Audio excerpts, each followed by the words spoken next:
Hello everyone, my name is Loes van der Laan. Welcome to our webinar on integrity close to the citizens. On October 1st, I became the director of Transparency International Netherlands, which is the Dutch chapter of a global anti-corruption movement, Transparency International.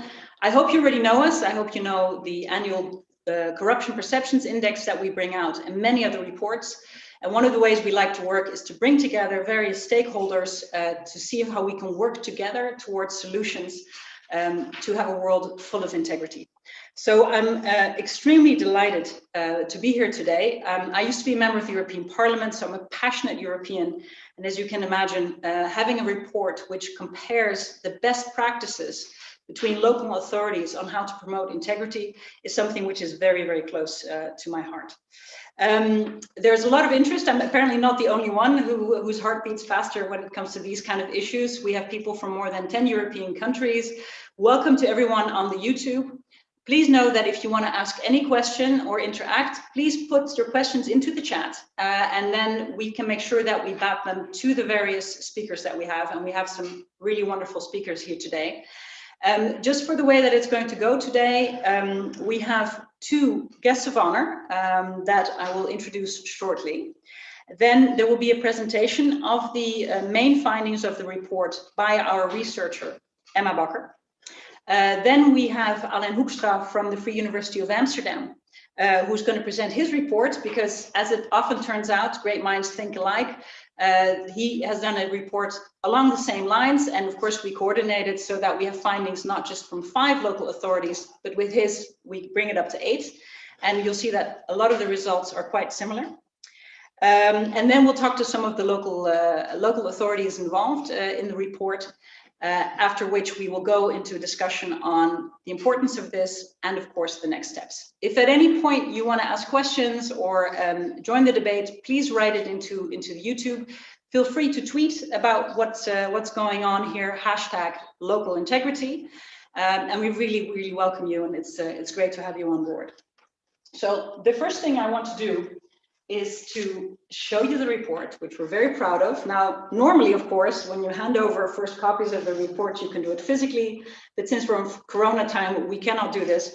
But I want to first give the floor to the man without whom this would not have been possible, Mr. Donald Kalf. Now, this is part of his program, Hidden Treasures. And for those of you who have not read his book, I strongly recommend that you do.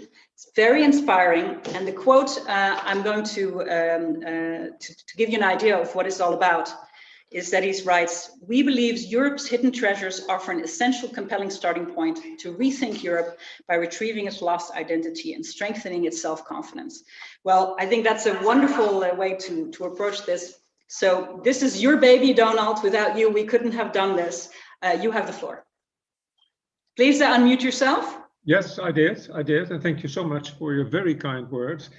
Yes, about my European credentials. The book is about the hidden treasures, and the hidden treasures are the competitive advantages of Europe that hitherto have not received the attention that they deserve.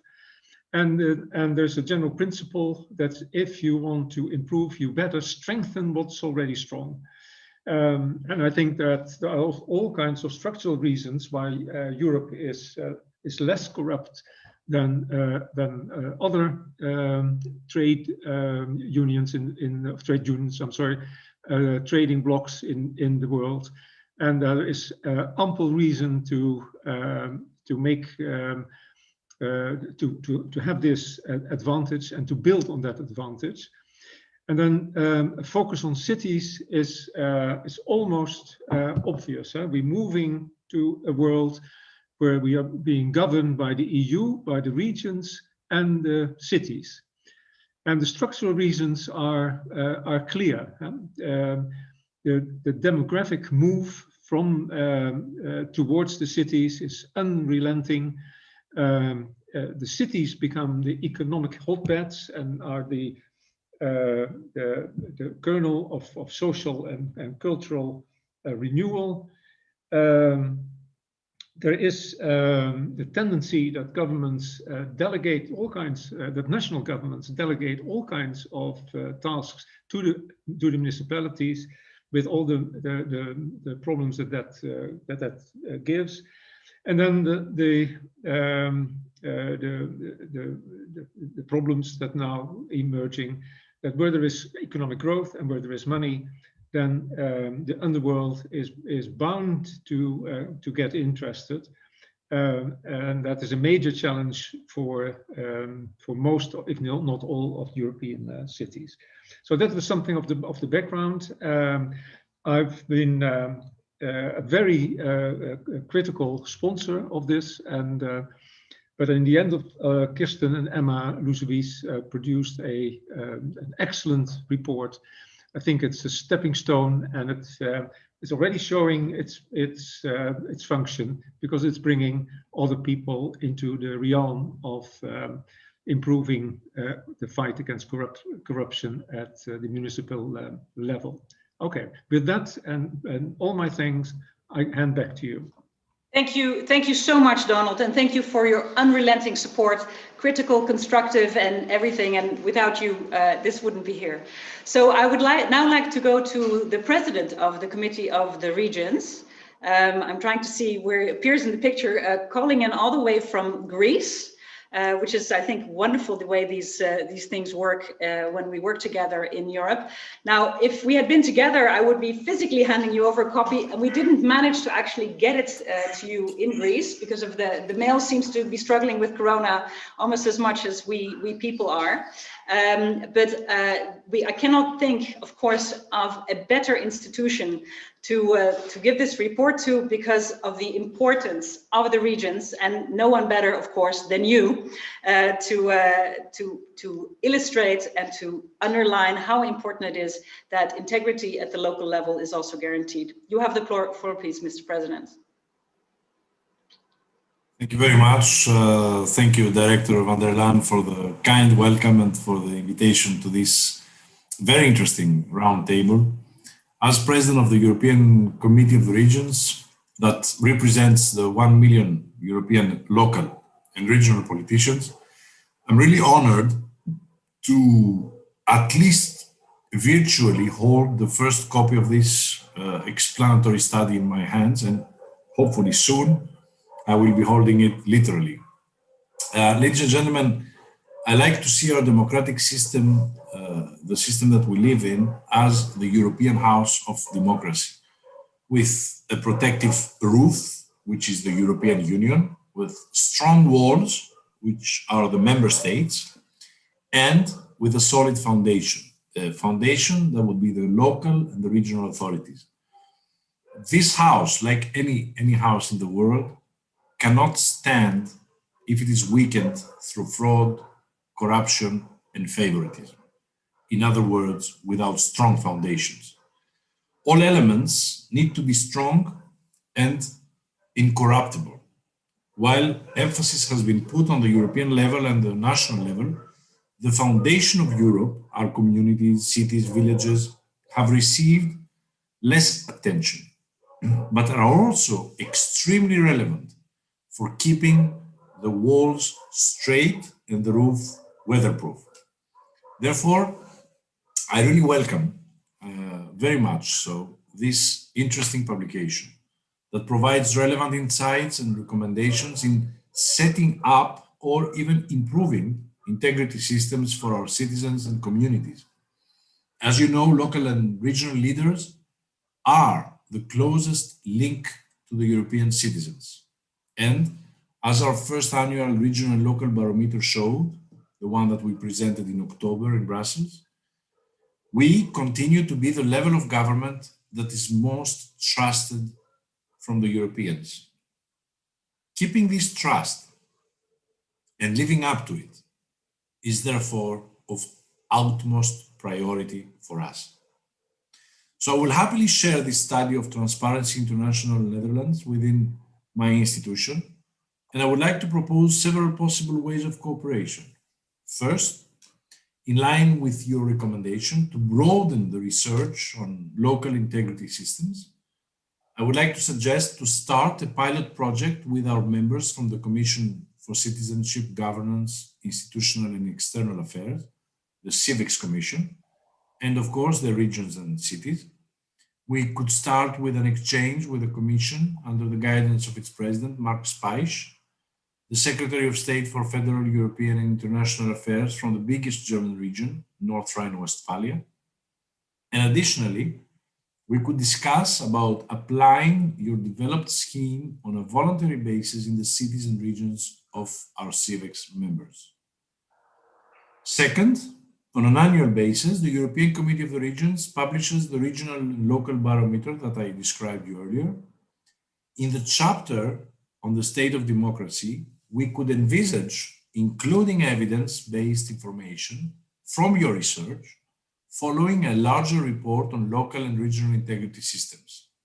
And thirdly, in our June plenary, we will hold a debate with Vice President Jourova on the Action Plan on Democracy and the Rule of Law, which offers another opportunity to include integrity systems in the debate or even to organize a side event.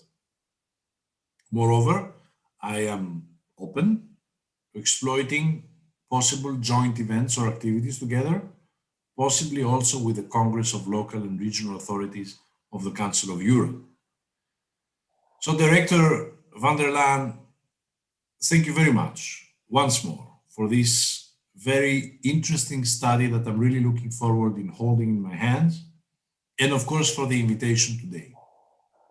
And it is true, and I speak now not so much as President of the European Committee of the Regions, but as the elected governor of the region of Central Macedonia in Greece, of 2 million people.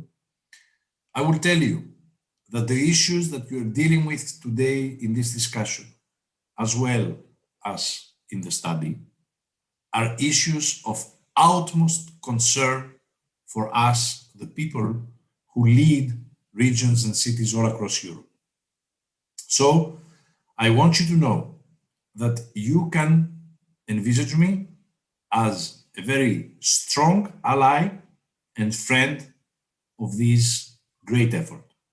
Even though I would love to stay for this roundtable, I need, unfortunately, to leave you at some point, as I have a very important meeting here to attend regarding the evolution and the bad news that we have this week on the pandemic in Greece.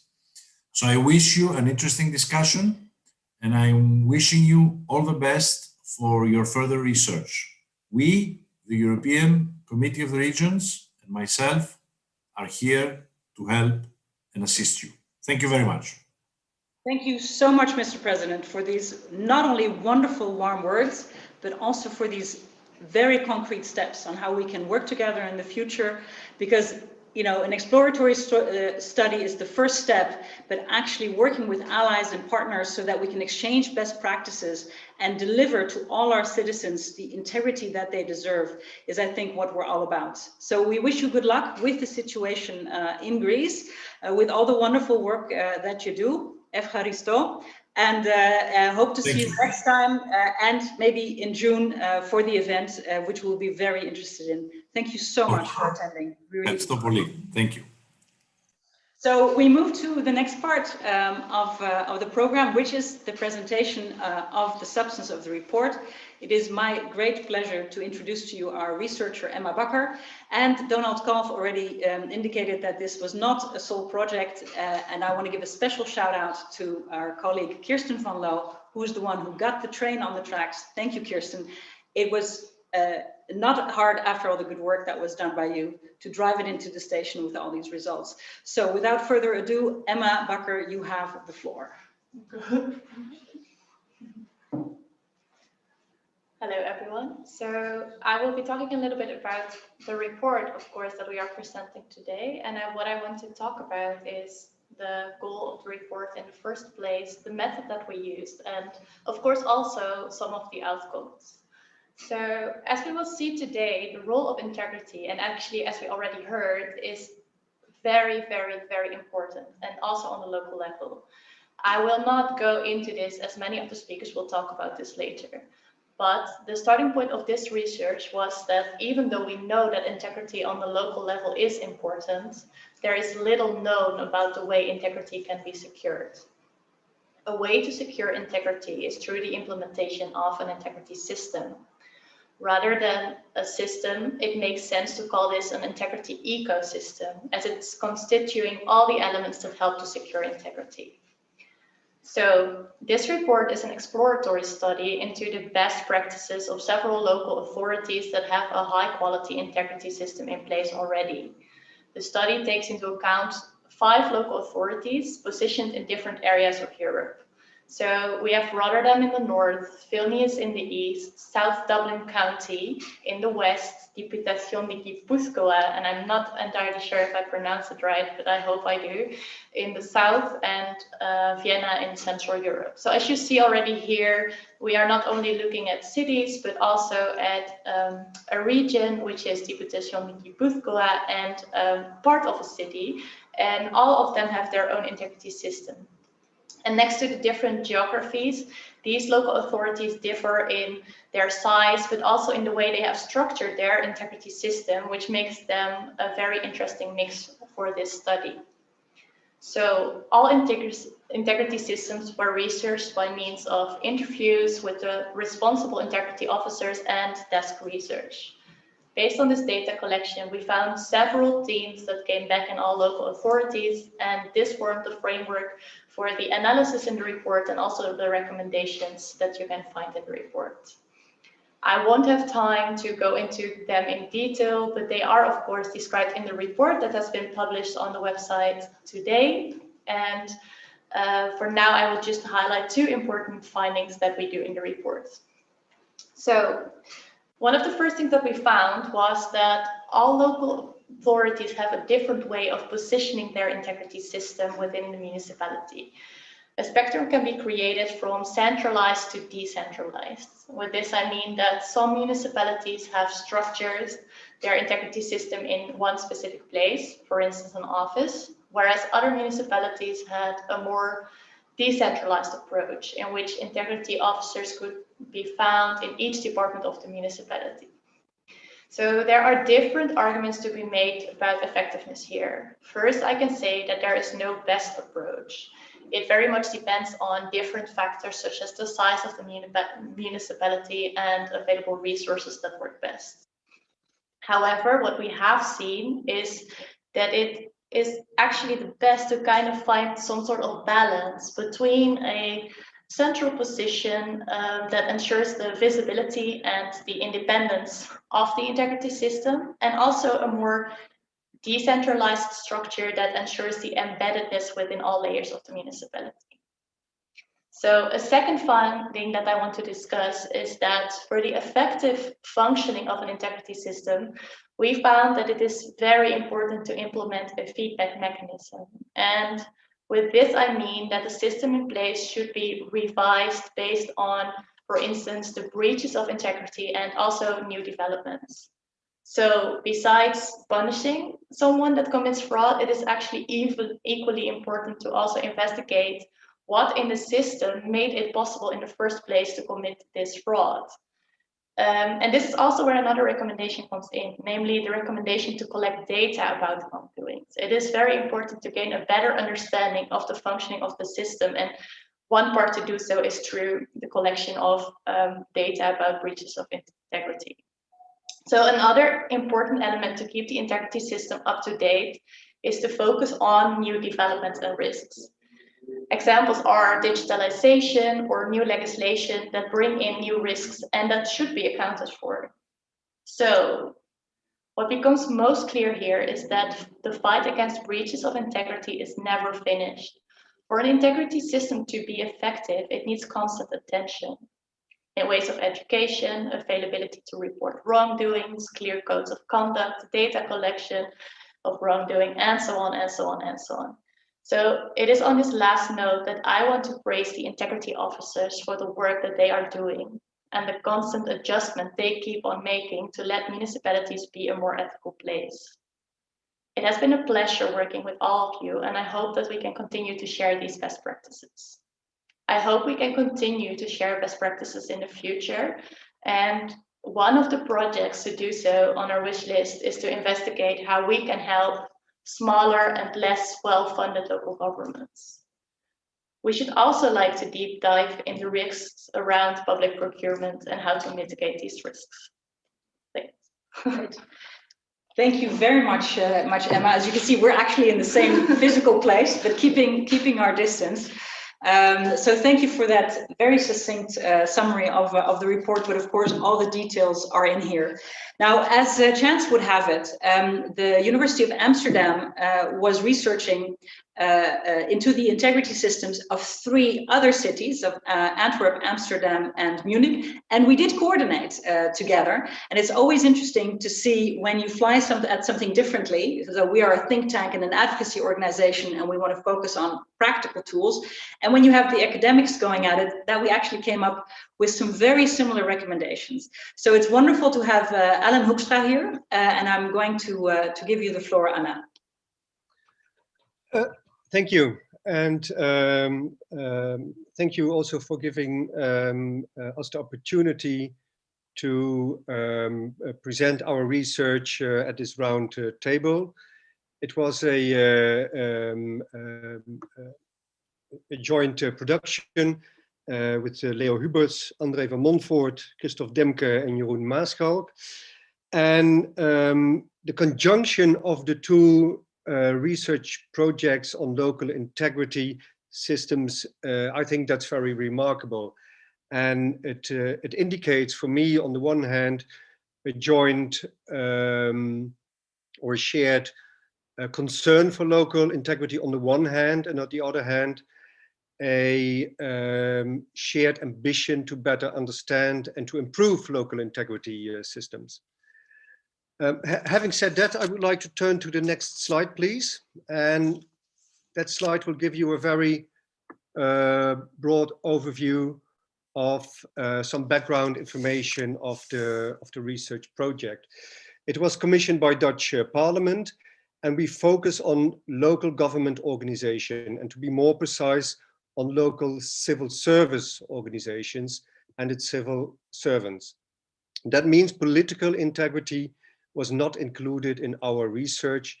That means the integrity of appointed or elected public office holders, like councillors or aldermen, that was not a part of this research project.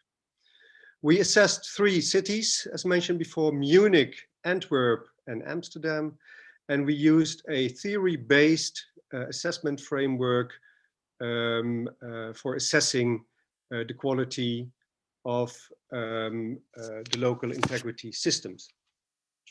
And on the next slide, you can see how this framework and its elements look like. As you can see, it starts with attention, then clarity, leadership, balance, instruments, and critical reflection. And in the next slides, I would like to give you some more background information on these items, but also on how the different cities scored on these items. So if we talk about the attention for integrity, it should be, of course, be on the agenda. It should be discussed very regular within the organization. And if we look at the 3 cities that we studied, we can see that integrity is especially on the agenda after significant integrity breaches or violations. Then it's high on the agenda, but after a while, we notice that the attention tends to fade away until, of course, there is a next integrity breach, and then it's on top of the agenda again. Clarity. Is there a clear definition of integrity? Do we have a clear vision on integrity policies? Do we know what kind of ethical behavior we expect from our civil servants? And is there clarity about what integrity violations are? So that's the second element. And what we've noticed is that the definition of integrity within the administrations can be more precise. And what we've seen is that the cities, they lack clear integrity policy plans. So there's not a clear mission and vision and what kind of measures and goals you want to achieve. The next element, ethical leadership, the tone from the top, exemplary behavior of managers and ethical and organizational leaders. Here we also found that this could be improved in all of the 3 cities. And of course, it allows civil servants to be much more confident to discuss all kinds of integrity and ethical issues and dilemmas. As a 4th element, and we know that from literature, it's very important that there is a balance between, on the one hand, rules-based integrity policies and values-based integrity policies. And within all of the 3 cities, we saw that elements of these strategies were followed. So that was quite good, I think. Then I would like to turn to my next slide. And this connects very much with the presentation of the results, what Emma did a couple of minutes ago. What we found is that the organizational integrity arrangements, that they differ significantly. What we see in Munich is that there is no central integrity office, but we see a lot of different departments and officials paying attention to integrity related issues like, for instance, corruption, harassment, bullying, discrimination, etc., etc. But no central office. In Antwerp, we found there is an independent integrity commission. But if you look very closely into how they have organized it, the approach is quite informal and low-key, I would say. And then finally in Amsterdam, they have the central integrity office staffed with about 25 integrity experts, with plans to appoint decentral integrity officers as well. So we see huge differences in how the care for integrity is institutionalized within the 3 municipalities.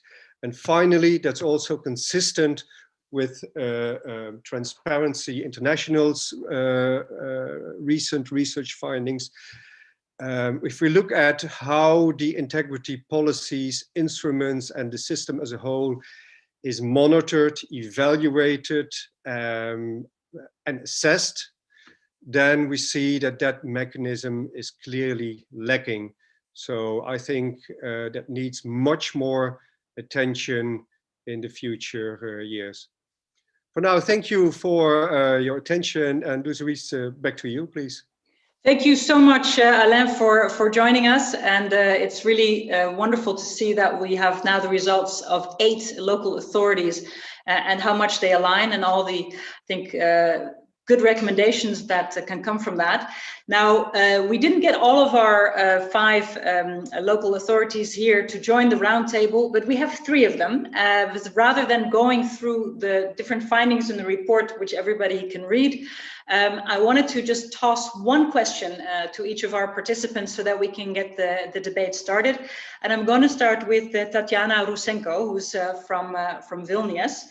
And our question to you is, can you explain why it's so important to keep the integrity system updated? And what is exactly the role of the code of conduct in this process? Thank you. Thank you very much. Speaking about the code of conduct, we must speak about all the relevant legislation in the structure, so in local authority, and all of it must be relevant to the time, speaking about the code of conduct as well. So we have 4 codes from 1995. The first one was in 1995. It was named Rules of Ethics. And after 10 years, it was transformed into Code of Conduct. It was in 2005 and was valid also for 11 years. After that, we have huge amendments in 2016. And now we have a new version. It was adopted in 2020, was harmonized with the legislation.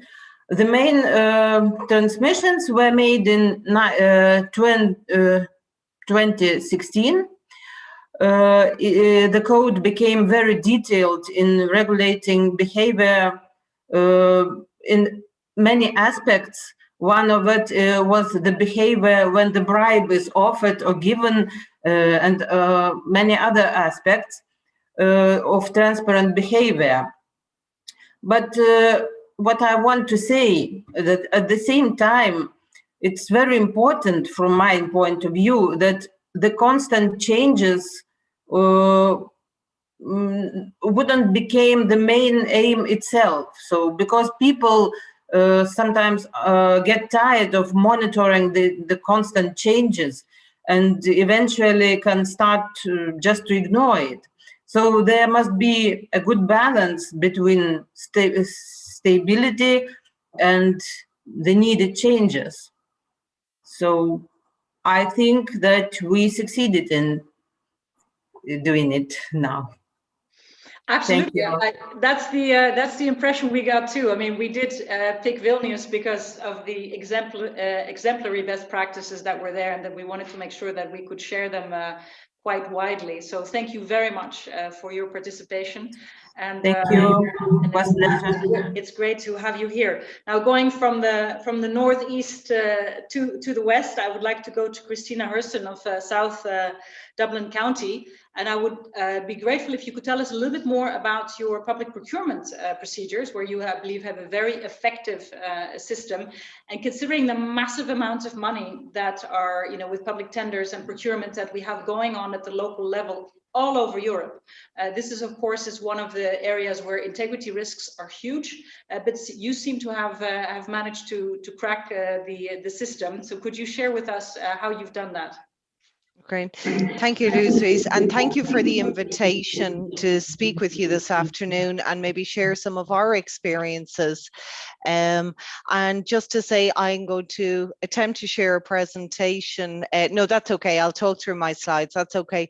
I will answer this specific question, but just to reiterate, this just forms part of our governance framework, and it's only one essential part. But at least if I could talk through the steps we have taken and how we find it effective. I suppose just to start, essentially, to answer the question, why is it important and how is it effective? Just to define, well, what is public procurement?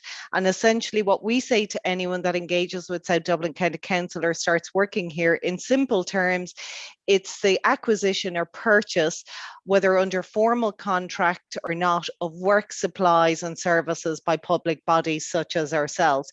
So essentially, it can cover anything from buying the tables and chairs that we use in our office to building a new road. So essentially what we're saying, it's at the very core of what we do. No matter what good or service or works we seek to achieve, we must have a public procurement process in place.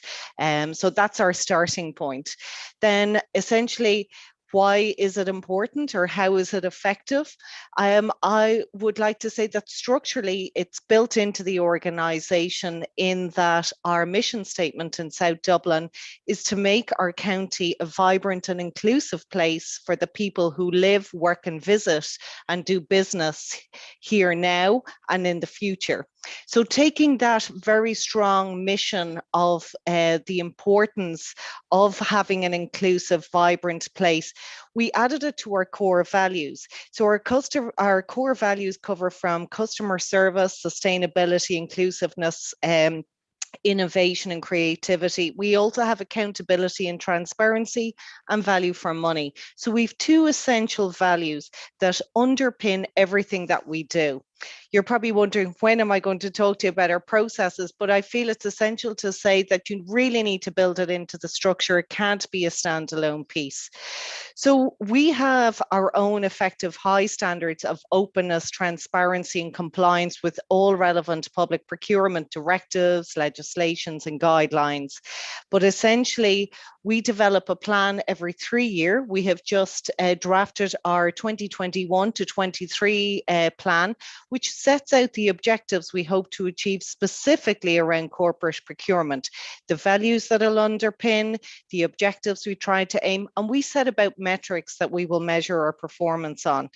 But essentially, going back to that basic principle, a competitive process should be used unless there are justifiably exceptional circumstances. The basic principles of procurement that we adhere to, which are EU-wide, are transparency. I mentioned that, and what we do around that is that any tender, we have over 25,000 euro for goods and services and 50,000 for works. It must be publicly advertised, and we must state where we will advertise those. And then similarly, once we have awarded those contracts, we list them on our website. Anything over 25,000 euro, every quarter is published on our website. The other value is equal treatment. So essentially, keeping in mind the EU principles of freedom of movement of people, goods and services, we apply that. So it doesn't matter whether you're wishing to bid from Holland or from Ireland, you should have the same access to those opportunities regardless. The other principle is proportionality. And again, like that, depending on the value of the contract for the good, service or works, that perhaps the turnover levels for the company shouldn't be the same for building a road as for maybe delivering translation services for customer care. And then the final principle that underpins our process are mutual recognition. Again, going back to an EU-wide tender, we must recognise the qualifications and the standards of other EU countries. I won't list the strict legislative operating environment. Perhaps I can share this presentation to be shown. We're all guided by the same EU directives around procurement and the remedies directive. But what I wanted to perhaps mention here locally are the thresholds that we adhere to. So everything that we purchase, as I say, must be publicly procured. So up to 1,000 euro, we require a minimum of 3 people to quote before we issue with any contract. That'd be quite low for a local authority, but we would require a minimum of 3, and we must demonstrate that we've sought 3 quotes. Once we go over the 10,000 threshold and up to 25, we seek 5 quotes. And then we need a middle management authority to sign off on that process. And then over 25,000 euro, if it's for services, or over 50 if it's for works, we must go through the government websites such as Quick Quotes or Supply.gov to advertise that work. And then we get into the EU threshold limits where we must go through a formal process. And obviously for services, that's the 221,000 threshold. And for works, that'll be the 5.548 million. So again, I invite you to look at the South Dublin County Council website. You can view the policies that underpin this process, where we must advertise any goods, services or works that we're wishing to seek. And it will also show a list of current contracts awarded. So thank you for your time. Thank you so much, Christina. And it's always nice when the pupil who's best in class shares all the tips and tricks. So we really appreciate you elucidating on these details. And as you know, it's on our wish list to dive deeper into how different local governments organize their public procurement, because I think there's a lot we can learn from one another to make sure that ethics is actually at the basis of this and that public money is well spent. So we really appreciate you coming today and sharing your experiences.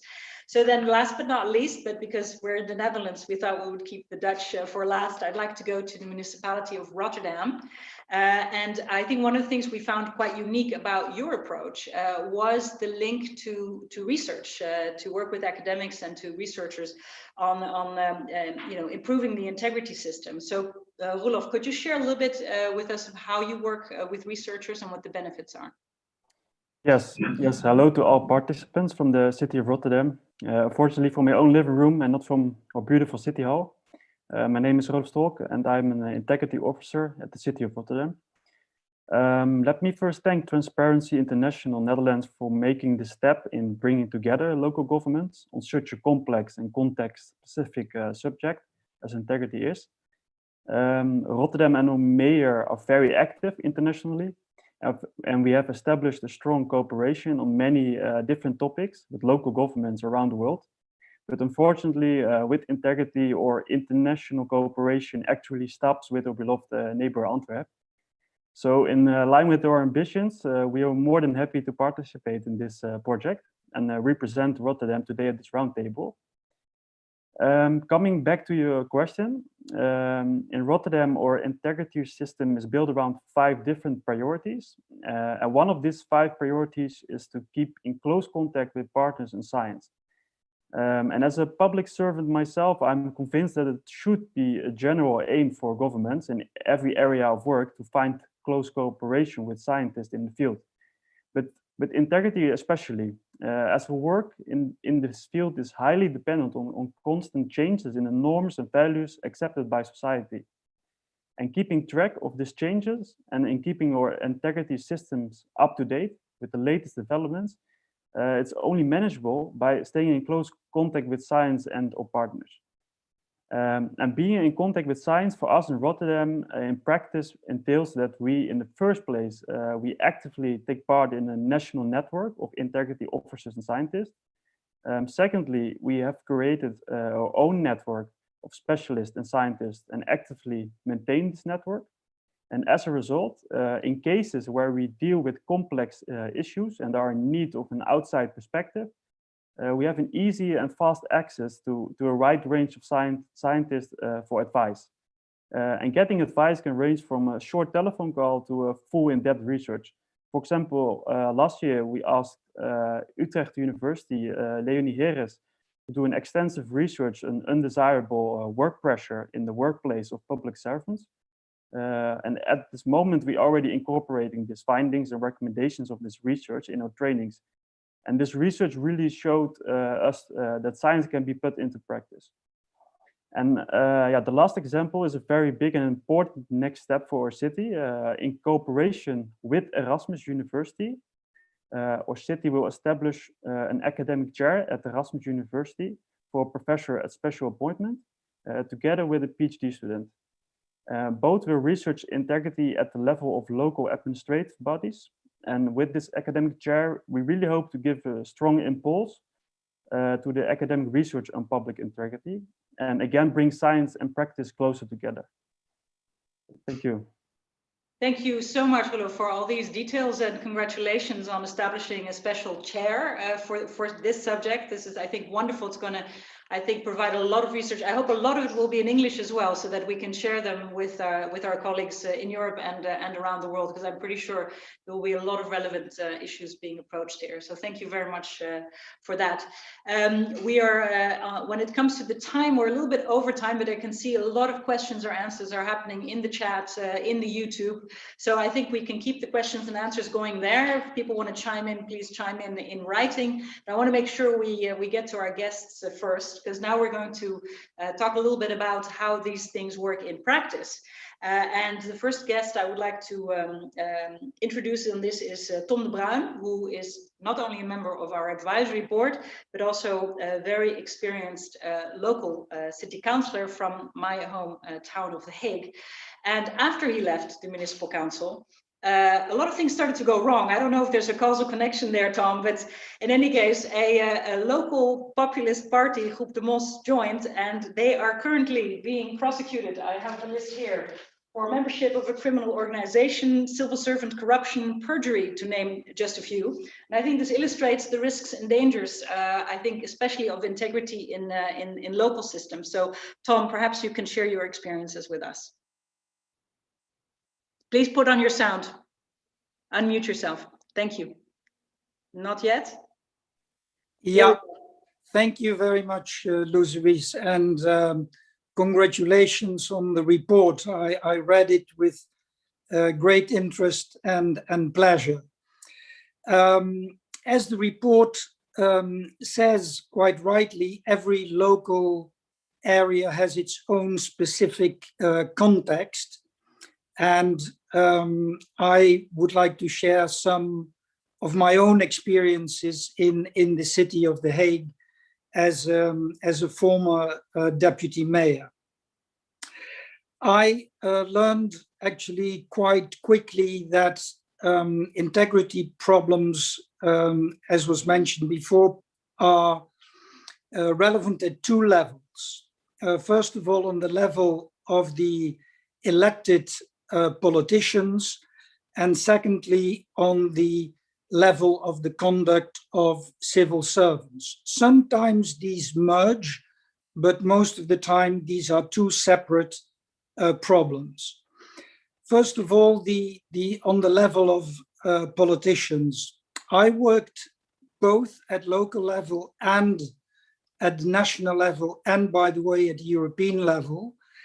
And I have seen that on a day-to-day basis, on a local level, the temptation for corruptible behavior is much more around the corner than at the national or at any other level.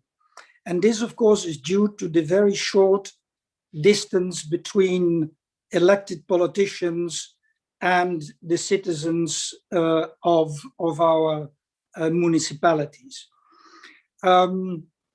I'll just give you one very, very small example out of maybe 200. We were once discussing an increase in tourist taxation, and one of the members of the municipal council pleaded for an exemption for youth hostels. But what nobody knew was that this member of the municipal council, his best friend, was the owner of a youth hostel. Now, the bad thing about this was that sometimes at the local level, people don't even believe that this is bad behavior. And what I see increasingly, and particularly in the city of The Hague, and you mentioned it in your announcement, that this type of politics, which euphemistically now is called ombuds politics in the city of The Hague, becomes day-to-day practice. And as you said, the leader of one party pursuing this type of politics has now to stand trial.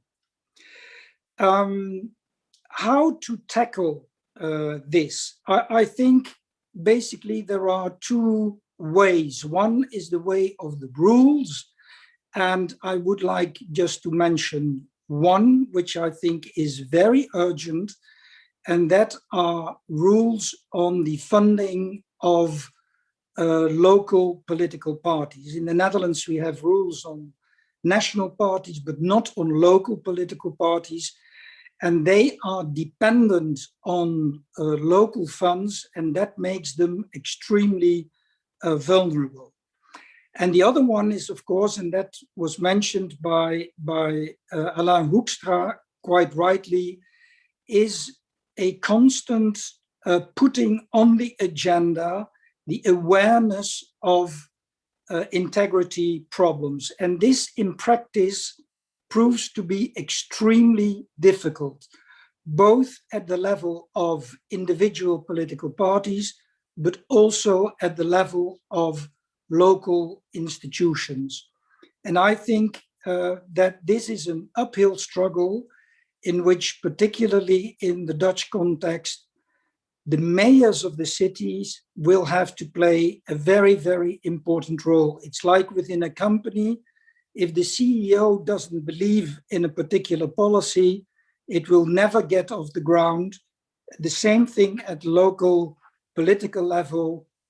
The CEO, in this case, the mayor, has to take a leading role in putting it constantly on the agenda.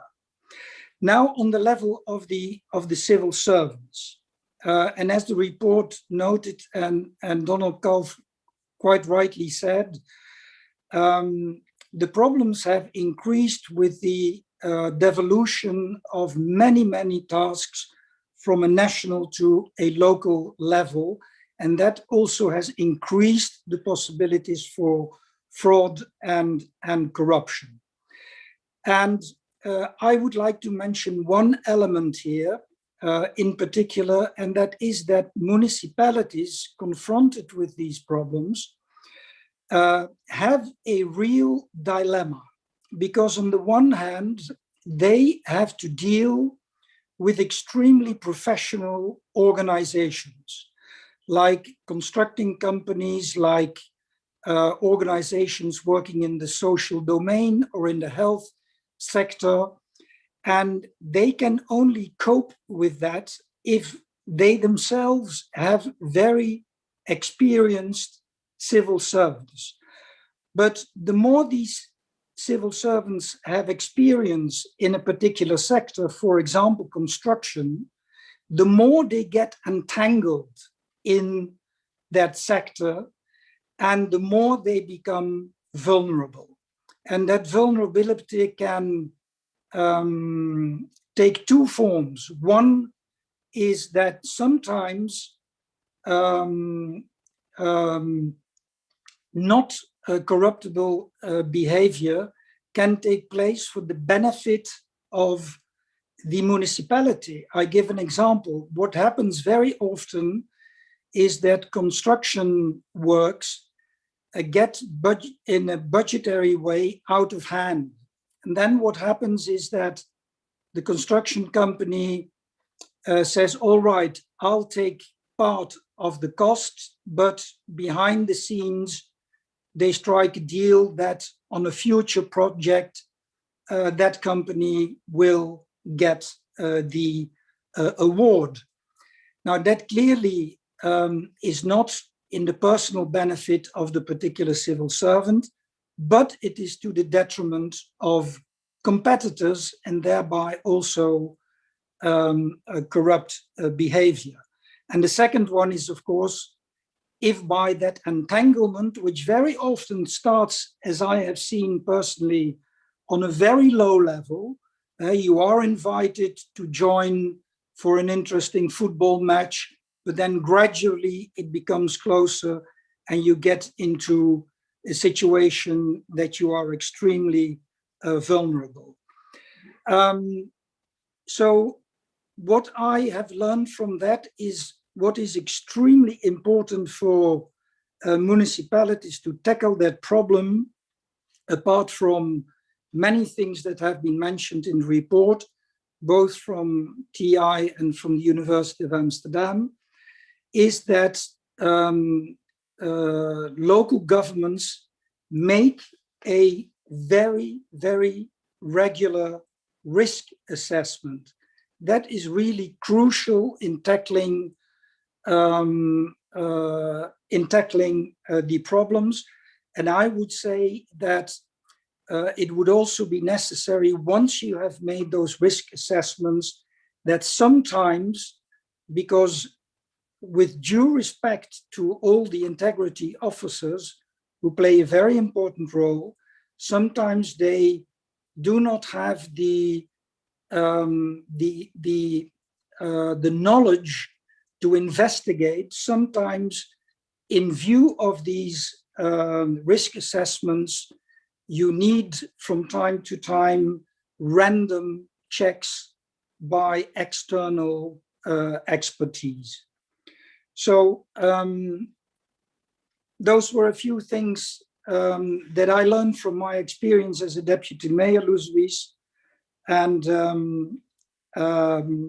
I think this conference is very timely, and I hope many, many municipalities in Europe across north, south, west, east will benefit from it. Thank you very much. Thank you so much, Tom, for sharing your on-the-ground experience. And I think this is exactly the kind of depth that is important when we're looking for real solutions and exchanging best practices, that we make sure that these things, that they actually resonate with people on the ground. I really am very interested in your call for the getting more transparency in the funding of local political parties. 2 weeks ago, we hosted a webinar working on political integrity with political parties. And of course, we can see there's a lot of activity already with parties at the national level. And I see some of the participants from 2 weeks ago have joined us again. But that local political parties are not yet within our kind of on our radar. We have developed a tool called integritywatch.nl. This one is in Dutch. I think there's at least 9 other chapters which have a similar tool, which show gifts, travel, and we're just going to add political financing in a couple of weeks. So that will at least do it for the national parties. But I'm going to add to my wish list of projects we would like to do to have a tool like this, I think also for local government, so that we can actually get more transparency into the funding of local political parties, whether that is from local sources or international sources, which we also see, because this is, I think, the kind of thing that will help us get that accountability and transparency that citizens deserve. I'm going to go now to Sean O'Kernan, who in many ways was essential also to this report, because when we started doing this, he was one of the first people that I called up. Not only because he embodies Europe, he's Irish, Spanish, and based in Brussels, so you've got a pretty European guy there, but because since the day I met him, which is a long time ago, he's been saying, the local level is extraordinarily important. Don't only focus on national governments. So it's not a surprise that he's now at the Committee of the Regions. And when we called him up and he said, you know, this is really something important. And that was really very inspiring that we could get your input at a very early stage. So it's great to have you here, Sean, and the floor is yours. Thank you very much, Luzvies. It's a real pleasure to be part of this initiative, which, as you say, is very relevant to my professional experience in the European Committee of the Regions. But in addition, it's something that's very close to my heart. 20 years ago, I did some postgraduate research on the issue of democratic disaffection in the European Union. And since then, in my work in Brussels, I've been constantly coming up with projects and initiatives, working with my members and mayors from around Europe on the issue of the quality of democracy.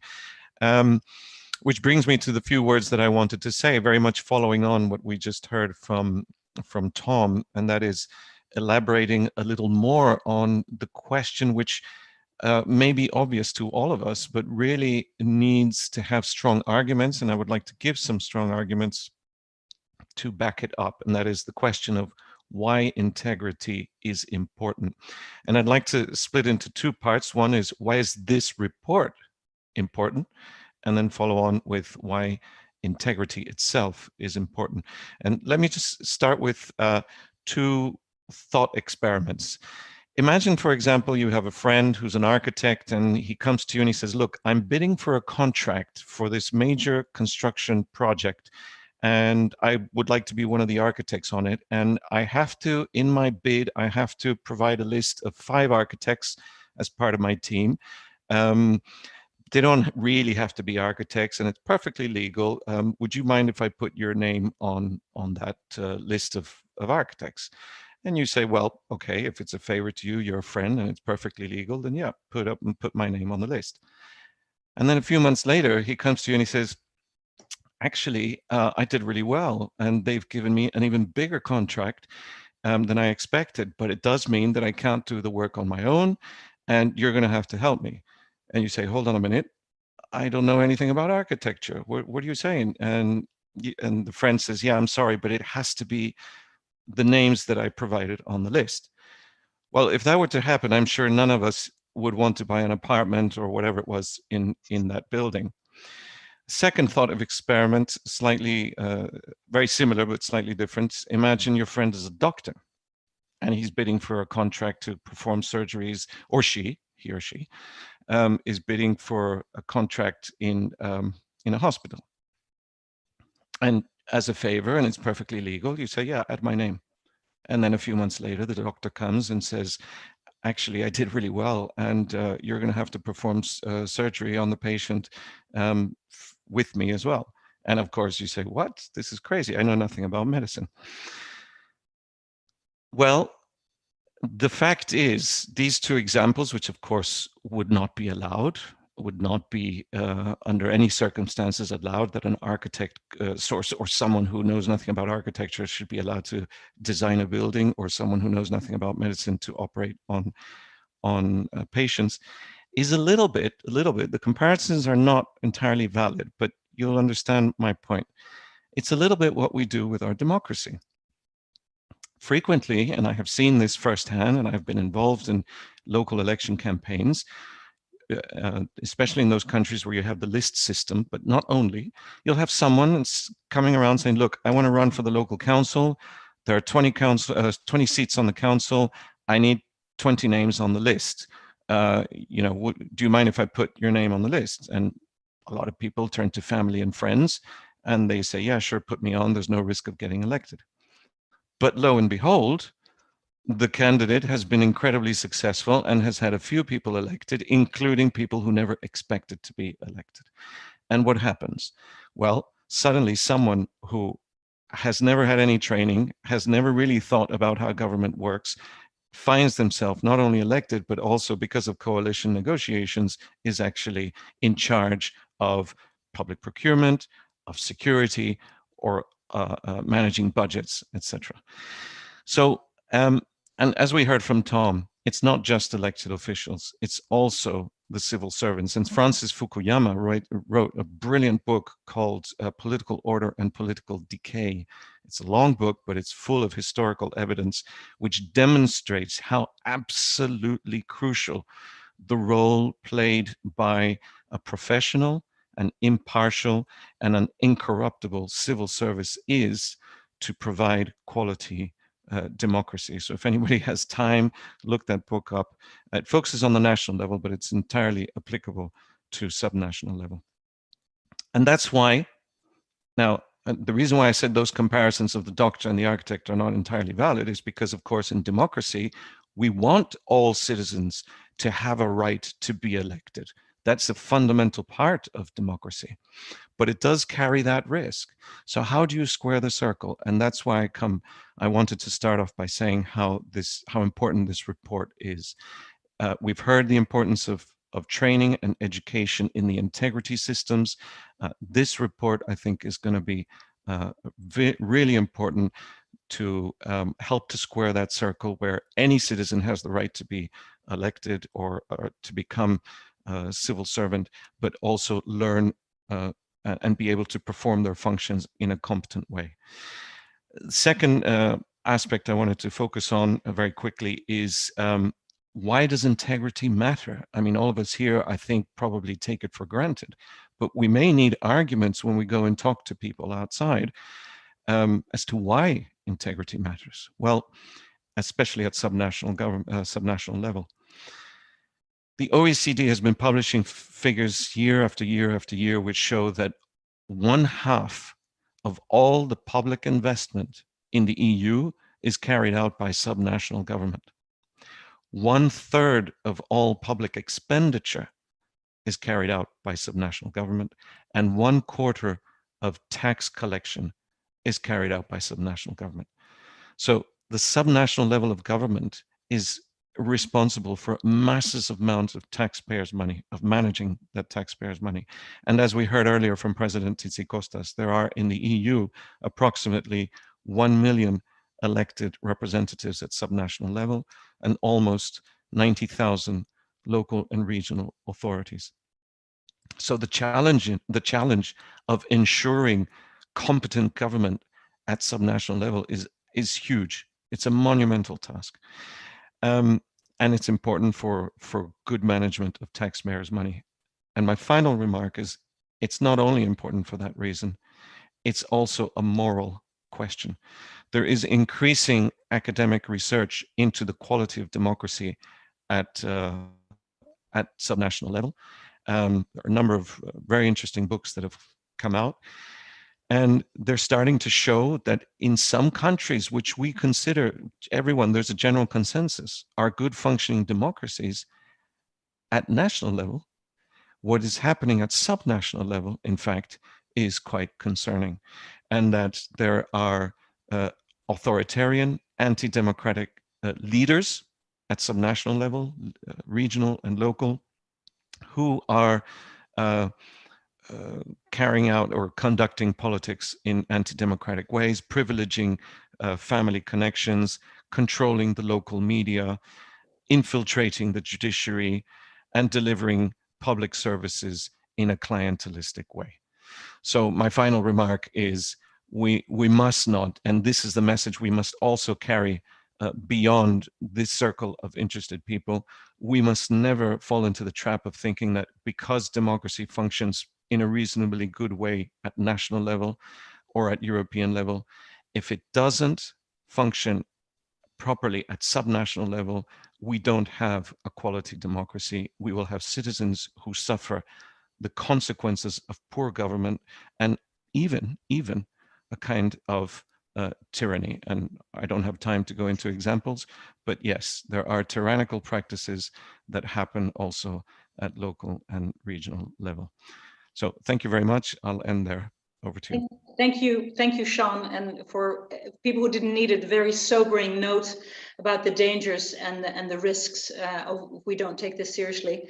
And I think a very poignant reminder of the importance of the subject we're dealing with today, because I can see the time running out and we still have two wonderful speakers. I'm going to go straight to Palermo, where Paolo Petralia is the deputy mayor. And I think there's two reasons that I wanted to invite Paolo. First of all, because we all kind of, I think in a long past associated Palermo as, one of these corrupt mafia-driven towns, but of course it's gone through a massive transformation. And I think it's important for people who feel they're struggling locally with local tyranny, local corruption, to have a sense of perspective that you can actually come out of this and make a change. The other thing is that as deputy mayor, you're also responsible for digital affairs. And there's, of course, an important role for technology in bringing transparency. We have a wonderful example in the report on the mayor of Vukovar, who publishes every single bill live in real time in an app. Now, I don't think we're all going to be that savvy soon, but I think there are many things we could do. So, Paolo, you have the floor, please. Thanks a lot, Luceris, first of all. Thanks a lot to Transparency International Netherlands. And thanks a lot to all the interventions that came before me. So the first thing I think it's important to say is strictly related to what I heard when the report of Transparency International on integrity was presented. The first thing is that what counts when it comes to integrity in a local level is not only the systems of integrity, but even the ecosystem, which is crucial and key for the path of Palermo to go out from the mafia, from corruption, go out. I mean, we're not free.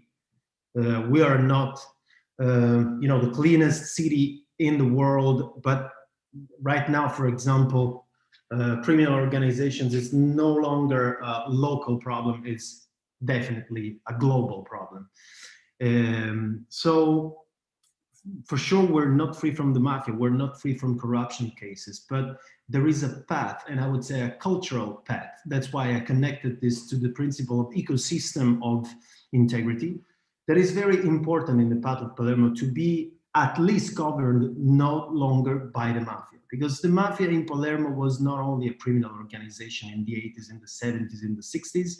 The criminal organization, so-called Cosa Nostra, the famous Cosa Nostra, the Sicilian mafia, was governing the city through politicians.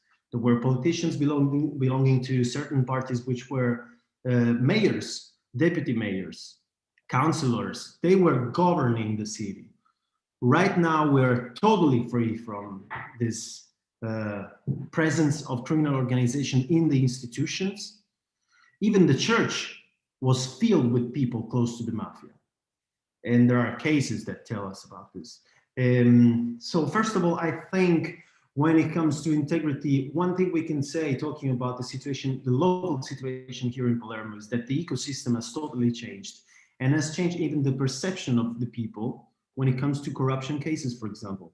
So first thing I want to say, and I want to share with all of you, is that if yesterday Palermo was basically the capital of the mafia, today Palermo is the place where all the times that there is a corruption case, for example, within an institution, or even within, involving even private investors or private companies, the sentiment, the feeling, the perception of the people has totally changed. And this opened up a new path of freedom and a new path of how do we actually go over this horrific problem of corruption. So we set up a series of authorization, let's say, acts and local and municipal and local documents that needs to be filled up from companies. For example, in the municipality of Palermo, we are equipped with a specific anti-mafia declaration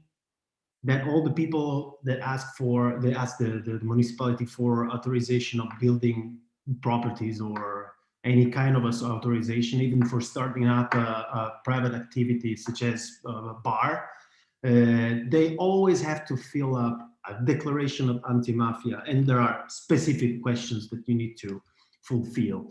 Fill and fulfill. Third thing, Lucevis mentioned the point of digital and this digitalizing path we're in right now. Finally, I would say, because the recovery plan, first of all, is key for finally a transformation of the perception of the EU, because the EU is no longer taking care only about financial and monetary stuff. Let me just say this. And the second thing is that now the EU is tackling problems such as health problems around the countries here in Europe. And when it comes in particular to digitalization, what I always say, and I always state this with the mayor, with my mayor here in Palermo, is that digitalization is totally useless if you don't link it to some other necessities that you have in a specific area, either it is local or a more vast area. So when it comes to integrity or transparency, there are a lot of instruments, there are a lot of tools, a lot of administrative tools that administrations can implement. And for example, here in Palermo, we plan with a 3 years multi-annual plan for informatization to set up a specific procedure of tracking administrative files. Tracking administrative files, what does it mean? It means that the people, it's the same thing that happens when you order a delivery. So the single person, the single citizens can actually track where its file is in that moment, that day, within the administration, the local municipality. And at the same time, within the municipality, all the workers are able to see if the deadline is coming or if they still have time to work on it. So this is just one of the many tools that I think show how important digitalization is for this specific concept of integrity. Let me just add up one more thing and I'll finish very quickly. The last thing I want to say is that digitalization is key in general for the time of bureaucracy. When it comes to integrity and anti-corruption systems, very important steps have been made by many countries, by many municipalities in Italy, but still one of the problems that are perceived as one of the, let's say, small topics that are perceived as a problem by the people is that when administrations in general have to implement these anti-corruption systems, usually what happens is that the administration goes slower. Because you need to fill up, for example, declarations. There are many other checkings going on. So digitalization linked to the point of to this spot of integrity and anti-corruption, I think is key for and crucial for let's say linking up on one side the efficiency of the administration, and on the other side the efficiency of the concept of integrity and anti-corruption systems. So I think this is this battle for let's say administrations free from corruption cases needs to be closely linked to this process of digitalization, because digitalization makes things easier. It is true, as somebody said right before, it is true that now there are other problems linked to security when it comes to digitalization. Many problems like cryptocurrencies and, you know, but 100% sure digitalization can help this process of making administration efficient and at the same time administration more secure, more just for the people and for administration themselves. So thanks a lot, Luis. And yeah, thanks. Pavel, it's really wonderful. Thank you so much for joining and also for the amazing progress I think that Palermo's made. I mean, now I really feel like getting on a plane and coming to visit. But I think we all have that feeling when we, especially with the people down south, you know, can we come and enjoy this in practice?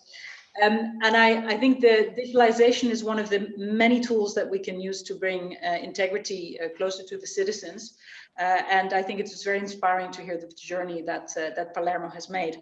Now, last but not least, because I can see we're coming into the time, and it's good to see a good debate going on in both the Zoom and in the YouTube chat.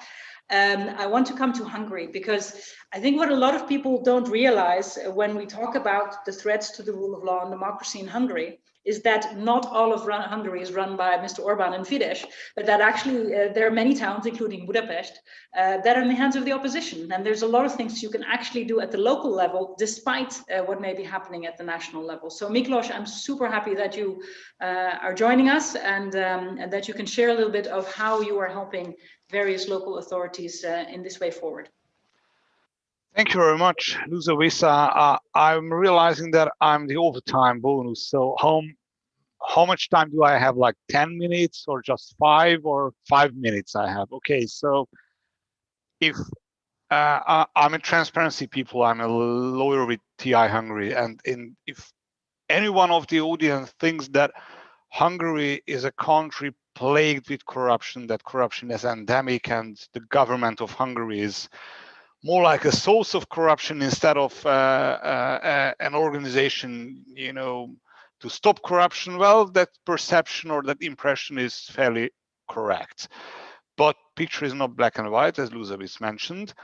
And I believe if we were not being, you know, struck as every other country in the world by the COVID-19 pandemic, we could have by now have reported a big development, a big leap forward in municipal transparency. Because what happened is that in the autumn of 2019, when we had regular municipal elections, roughly 1/3 of the country voted pro-opposition mayors and councils.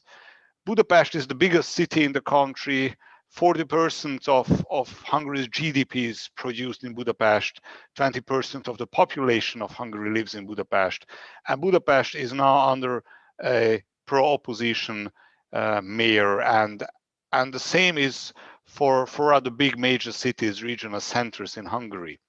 Now, of course, I have to put forward that TI Hungary is not a party political organization. We are non-partisan. And it's not that we are happy just because some municipalities are under opposition leadership. We are happy because most of the newly elected pro-opposition, non-governmental municipal leaders, mayors and council members joined the pledge campaign, which was started by TI Hungary during the municipal election of 2019, which is called, the campaign's name was "This is the Minimum," which is a 6-step roadmap for municipalities to become more clean, to become cleaner in asset declarations, in procurements, in disclosure of documents, in participatory budgeting, in opening up contracts and expenditure, and in making more inclusive decisions